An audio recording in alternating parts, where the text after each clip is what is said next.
Welcome to the Real Estate Syndication Show. Whether you are a seasoned investor or building a new real estate business, this is the show for you. Whitney Sewell talks to top experts in the business. Our goal is to help you master real estate syndication. And now your host, Whitney Sewell. This is your daily real estate syndication show. I'm your host, Whitney Sewell. Today our guest is Ben Kogut. Thanks for being on the show, Ben. Oh, Whitney, it's my pleasure. Thanks so much for having me. Yeah, I've enjoyed just our conversation before we started recording as well, just getting to know you a little bit. Sounds like your all's team is doing some amazing things. I'm looking forward to learning and how you all are doing some of these things because it sounds very impressive. But a little about Ben, in case you haven't heard of him, he's a partner at HJH Investments. He specializes in raising capital and investor relations. They have over $225 million worth of assets under management, diversified between industrial, office, and retail properties. Is also an Austin, Texas-based commercial real estate broker with more than 15 years of experience. So, Ben, thank you very much for your time being on the show. Give the listeners just a couple of minutes about who you are, maybe how why you're in this syndication business, and then let's dive into some of these things that you all are just crushing it doing. I mean, it's incredible. Yeah, thank you. Yeah, it's been quite the journey being in commercial real estate for the past 15 years. Obtained my CCIM designation, was the youngest person to ever get it in Austin. I'm not sure about where else. Later on, went and obtained my MBA from a really unique school called Acton MBA. And then started a brokerage company, development firm, and started investing on my own. And became an investor with HJH Investments a few years ago.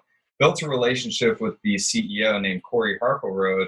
And then after getting to know him after a couple of years, he basically made me an offer I couldn't refuse to come on board, become a partner in the company to help him with raising capital and investor relations, because it's just such a time-consuming, relationship-driven part of the business that he really wanted to be able to scale up, and he wanted to bring on someone like myself with, a wide and deep variety of experiences. And it's really just been the best thing that I've ever done. Nice. And how long have you been a part of that team? So I have been with HJH Investments for just a little over a year. Awesome. Pretty much, yeah. So just really, that for me, the decision was to kind of take off my real estate brokerage hat, put that aside, and just focus really on building relationships, helping with raising capital, going to the property with myself personally, going to a lot of conferences, raising capital, just building relationships. It's just really who I am. I love that. I love it when, a company can have somebody that's just focused on that. I think it really helps you to stand out because then you're not pulled in so many directions. You can really focus on that relationship because it's so important, right? I mean, those investors are so crucial to our business. So I love hearing that. But let's jump in a little bit to maybe how you all are unique and how you all syndicate deals. I know maybe you all have a different method, as opposed to some other organizations or companies, and would love to dive into that a little bit and how you all are unique. Sure. So we're a boutique syndication company. We specialize in buying retail, office, industrial. Our acquisitions department team is looking at between 800 and 1,500 deals every week. And they're looking for something every week, 800 to 1,500? Correct. But it's really looking for something that fits in our box. Our box is an asset that has at least 30% of the tenancy, is BBB credit or higher, with more than 5 years of lease term remaining. So in other words, high credit tenants with long-term leases, at least 30%.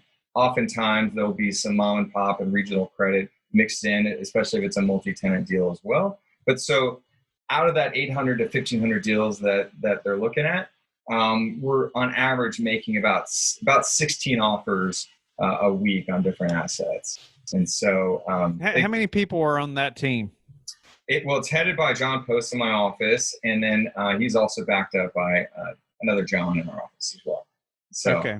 Yeah. Wow. So 16 offers a week. You all are reviewing 800 to 1,500 deals per week. That's a lot of deal flow as well. It's a massive deal funnel, but remember, like a lot of that is not even anywhere close to fitting in our box. So it just doesn't fit. And so then on those deals, we'll make 16 offers, and maybe 1 out of 16 will actually put under contract. Okay, so you'll make offers on the 16 and potentially get one under contract. Okay, awesome. Yeah. And so, yeah, and I know, you all have or anything else about just the way you all syndicate that may be unique.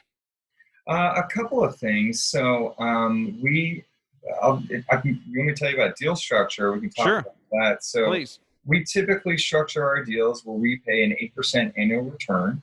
We pay it monthly, starting on month 1. And then we split revenues 50-50 after that. And that payment is a bonus payment that comes on a quarterly basis. So that's it. That's the whole waterfall, if you want to call it that. There's no asset management fees baked in. Really, it's just the investors are treated preferentially, and then we all win together after that. So, okay. So there's an 8%, is it preferred return? Correct. Okay, so an 8% preferred return, then everything after that. All right, and it's interesting. I don't hear many people splitting up the payments like that. But so you do a monthly payment for the preferred return, and then everything above that split 50-50, and then that's a quarterly payment. Correct. Yeah, portfolio wide, we've been averaging about 10.5% cash on cash returns to our investors. We're very much driven by, again, high credit tenants with long-term leases, so we know. Consistently getting that income. If we receive the income on the 1st, and we turn around and we pay out those distributions on the 15th of every single month, like clockwork. So how many investors, and I'm sure you've heard this, but I just wonder, like, how many investors do you get calling you that say, well, Ben, I've got this other operator over here who's doing 70-30 split, after the 8% pref. How does that conversation work? It's if they want to get into it, then we'll sit down and we'll say, okay, fine. But is this apples to apples? Is that 70-30 split going to have asset management fees built in on top of that? At what stage of the waterfall are they collecting those? Are they taking them right off the top? And really, that's okay. If that's the direction they want to go, that's totally fine. For us, it's about building relationships. It's about, aligning our interests together, and the consistency of what we've been able to achieve have attracted a lot of people to us. So, it's just different. It's not better or worse. It's just different. No, great answer. And I hope they're investing in more than just a projection, a projected return, right? They're Right. obviously investing with you all as an amazing team and just your track record and stuff. So, and you all did, you and I were talking about this, and I thought it was impressive. You all closed on 11 deals in 2019. And, just like we talked about, we can talk about just the deal flow as well. But I'd love to, maybe we dive in there a little bit, spend a little more time there as far as how are you finding how are you getting that much deal flow for one, and then how are you finding that many deals? Yeah. So building on what we were talking about earlier about all the offers that we make, I'll share a few different ideas on techniques that we have utilized that help us win deals. Number one, when we make an offer, we don't send letters of intent. We'll actually send a signed purchase contract, initiating that we're ready to move forward. That's number one. Number two, we'll preemptively share with either the broker or the seller or whoever it is a long list of references. This seller, this broker, this investor. It basically encouraging them to call them and verify that, hey, we at HJH Investments, we do what we say we're going to do. Always. That's non-negotiable. And then number three, we promise the seller that we're going to be physically on property within 2 weeks of being under contract. So I'm in Austin, Texas. The rest of my team is based actually in Kansas. And most of the assets that we're acquiring are throughout the Midwest. And so right now, given the current crisis, that promise may be a little bit more difficult to make. But previously, that is exactly what we do. We show up on site, and that is part of our process. And I think a lot of sellers appreciate that we're not just here to tie up your property and try to flip it or anything like that. That is not our business model at all. We are serious, and we are moving forward with a lot of momentum. Any hesitation with brokers about handing a contract as opposed to the LOI first? No, because there's always going to be a back and forth. Sure. Throughout the process. So usually if something comes on the market, we're the first offer. We'll get an offer in within 24 hours of a deal hitting the market. So we're usually the first offer. And that helps us determine, if we have a motivated seller, because they'll want to engage with us right away. And if they're not motivated, they'll probably sit back and wait for other offers to roll in. And we don't win a lot of those deals, and that's okay. Nice. And so let's see. What about you mentioned a long list of references, and you said other sellers, maybe investors. Could you elaborate on who that list is? Who are those references? Not exactly. I just mean, like, are there other people that you're dealing with, or is it other sellers that you all have purchased from? And is it how do you pick that investor that you're putting on that list, and what other types of people are you putting on there as references? Luckily, we have a lot of people that are friends and fans and investors, and so it's not that difficult for us to be able to point to investors or other sellers that we've done business with, and other brokers in particular. That's super easy, because the brokers are always happy to get in the middle and make those recommendations. And so it just it's always just helpful to let other brokers or sellers who aren't familiar with us be educated about who we are and the values that we share. And so that's, I think, the best way I can answer that. Cool. Yeah, no, that's great. I just wondered if there's other people that you might put on there. 'Cause I think it's a great idea. I just think it's neat to just kind of bolster that your all's professionalism as much as you can. They don't have to call them, but you're saying here, you can. You're putting it out there. Yeah. What about earnest money? How do you all handle that? I know you all are striving to be the first offer, and you're looking at all these deals, and it's impressive. Within 24 hours, you're getting a contract. What about earnest money? Earnest money is just typical standard earnest money. It depends on the size of the deal. I personally don't put a lot of emphasis on that. I think it's kind of BS that people care about earnest money. Most of the time it's totally refundable anyway, so it's just a symbolic gesture. And I don't think people really even care that much about it, at least with the deals that we're working on. Okay. Well, now some groups I know have been, like, before all this happened with the coronavirus, a lot of guys were, they would go hard, from day one, just to show us. No, we won't go hard on that money. In fact, we're going to often structure our deals, depending on how complex it is, probably 60 days of DD with another 30-day to close. So yeah, it just kind of depends. Yeah, no, that's interesting. And how is and I want to get into, like, how y'all are finding investors and some, how your high net worth individuals you all are partnering with, some of that. But what about just some of that we've talked about a little bit, just how you all are placing, seeing so many deals and placing contracts after everything that's happened right now? Has that changed? So we are still moving forward with 2 deals. Just raised a few $1 million for actually a shopping center that we are in the pursuit of right now.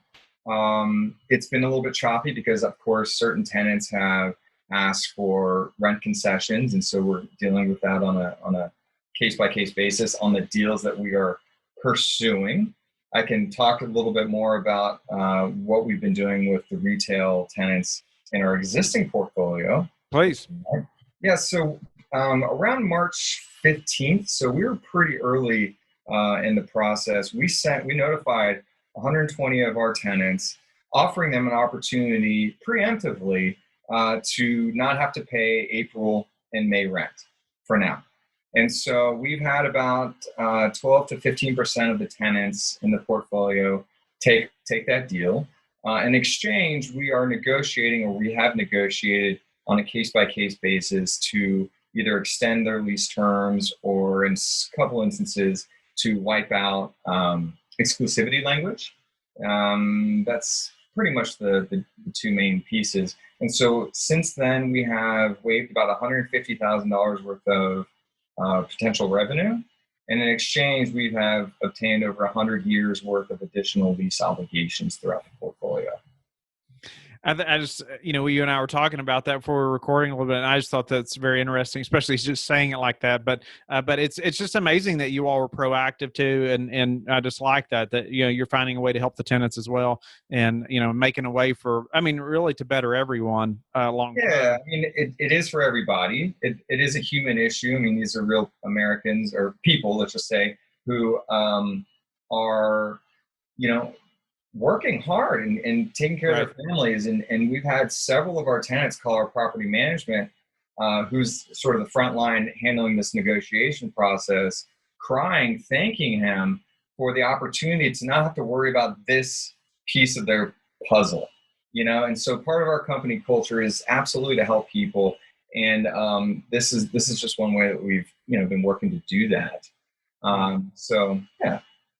Yeah. So no, that's awesome. I appreciate you sharing that. And I hope that motivates some of the listeners as well who are operators to think like that, and thinking more long-term and caring for, these people who are, we're providing so much housing for. So go ahead. Well, we're not in the multifamily business at all.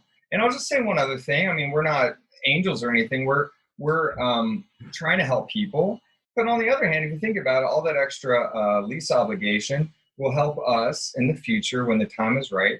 Potentially, if we'd like to refinance, we'll have, a better case to go to the bank and have, more obligations there, which makes it easier for us to refi it if that's what we decide to do. Nice. So what about bringing in high net worth individuals? How are you finding investors right now? And let's get into that. Yeah. Again, it's about relationships.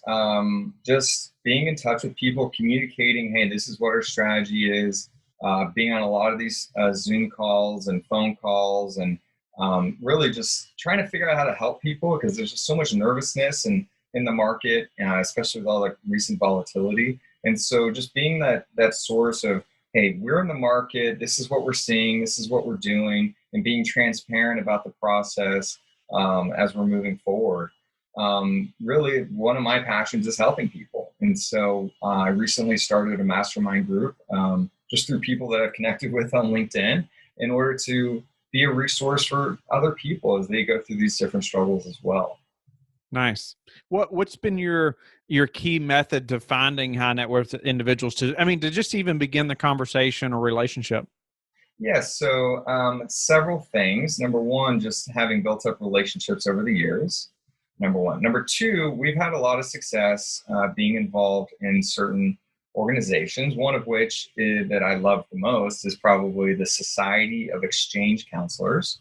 And it's a group that meets about 6 times a year. It's an invite-only type of group. And there has just been so much wisdom and so many amazing contacts through that organization. And we've raised a lot of capital through those people.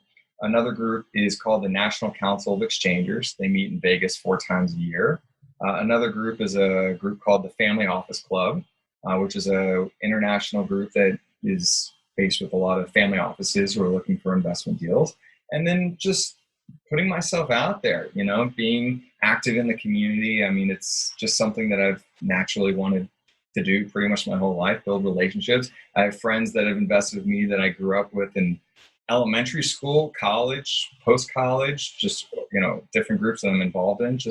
And then, now they're starting to tell their friends. And so actually that's where I'm spending a lot of my time now. I mean, we're in a little bit of a pause. We're not necessarily raising capital right this moment. So I'm spending a lot of time just talking to people, finding out what they're doing, telling them what we're up to, getting on podcasts. I started my own podcast. I call it the Real Estate Niche Show, just to kind of put it out there, help people get more exposure to their businesses. And, just it's part of this world that we're in now is to be involved and market ourselves with podcasts and YouTube and LinkedIn and yada, yada, yada. And really just that's what's been working for me. Nice. And it goes back to, I tell everybody, I get questions every week about how do I get started raising capital? How do I start a podcast? All those things, right? But especially raising capital. How do I find investors, meet investors? And I try to just change that mentality a little bit and say, you're raising capital all the time. Like you're always talking to people and you just never know who you're talking to, you just never know. But then it sounds like that's kind of the way you look at it. I mean, you're, all these avenues that you're a part of or in, you're just really being yourself and creating relationships. Yeah, and the other thing I'll add to that is that I never really feel like I'm raising capital right. or selling something. Like I have opportunities that have been thoroughly vetted with a team with an incredible track record. Hey, is this an opportunity that you're interested in? Let's talk about it. Let's talk through it. Let's talk about the pros and the cons. Let's, put it all out there and see if this is a fit for whatever it is that your goals are. So it's really like, it's important for me to ask these types of questions to learn what their goals are, because I don't want to just bring this and that to everybody. So the more that I can learn about what their goals are, I think the better. Nice. All right, Ben, just a few final questions before we run out of time. What's been the hardest part of this syndication journey or process for you? The hardest part has been, it's a lot of travel, although I do enjoy the travel. Keeping it all organized. The volume of people who have entered my world, and our world now, has really massively increased. And I've done a really good job, having those relationships in my brain, but now like the numbers have really increased. So trying to figure out a more efficient way to scale this, I think that's been a challenge. Any tips to how you've overcome that or been successful in that? It's a struggle. I'm not going to lie. I first started with Excel spreadsheets and then morphed into using different CRM platforms. And I've been using them for months now, and frankly, not super happy with it. So I have been using this time to try to figure out what is the right CRM for what we're trying to do as we grow. Well, maybe that's relates to this next question. But what's a way you all have recently improved your business that we could apply to ours? So, before the crisis, we host little events, letting the other investors meet other investors and potential new investors. I think we've done a really good job of just communicating on a one-on-one basis with everybody, traveling to different conferences and just putting ourselves out there. We just upgraded our website. We've upgraded our entire marketing platform. I mean, everything's really, really beautiful. We have implemented ways that our investors can go online through a portal to see what kind of returns they've had at any given moment, little things like that. So what's the number one thing that's contributed to your success? Good question. Hopefully, just being authentically me and, just trying to help people and care about people and educate people. Honestly, like that was actually something that I didn't know about myself before getting involved with syndication, is how much I enjoy teaching. And so I, right before the crisis, I actually just started, created a whole new course and taught and started teaching it. So I'm looking forward to when things open back up that I have an opportunity to teach to some more rooms. Nice. Well, and that segues right into our last question, is how you like to give back. Love it. So there's a lot of different ways. I mean, I do volunteering. I'm involved with this National Young Leadership Cabinet, which is part of the Jewish community. I do a lot of mentoring. I used to be the chair of a nonprofit. So a lot of those are the ways that I've personally felt a lot of benefit in giving back. Well, Ben, unfortunately, we're out of time, but I'm grateful to have met you and just your time and sharing with the listeners and myself and how your team has been successful and you personally as well. So grateful for that. But tell them how they can get in touch with you and learn more about you. Yeah, for sure. Thanks again, Whitney. So HJH Investments.com. That's our website. Find me on LinkedIn, which is Ben Kogut. My last name is spelled Kogut. Or on Instagram, LinkedIn, all those types of good things. And then soon you'll be able to hear me on the Real Estate Niche Show, which is my new podcast coming soon. Thank you for listening to the Real Estate Syndication Show, brought to you by LifeBridge Capital. LifeBridge Capital works with investors nationwide to invest in real estate, while also donating 50% of its profits to assist parents who are committing to adoption. LifeBridge Capital, making a difference, one investor and one child at a time. Connect online at www.lifebridgecapital.com for free material and videos to further your success.